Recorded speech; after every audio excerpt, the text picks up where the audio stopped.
রস নাই।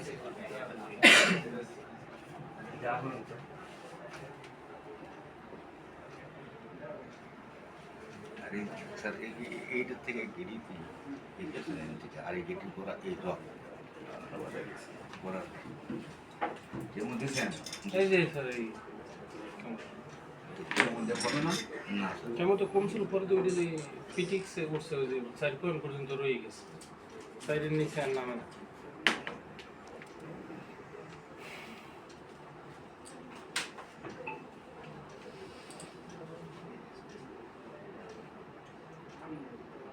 খুব ব্যথা আর এই জায়গার ভিতরে অপারেশন করতে চায় নাই না ওর প্রশ্ন এই জায়গাতে এত বড় একটা হচ্ছে এটা তিন তো রক শুধু স্যার এগুলো ধরে দেখো ওই একই ফুল এইভাবে ওই সাইড হইতে আছে এই যে রক ফুল সবই এখন খুলে খুলে দিতে আছে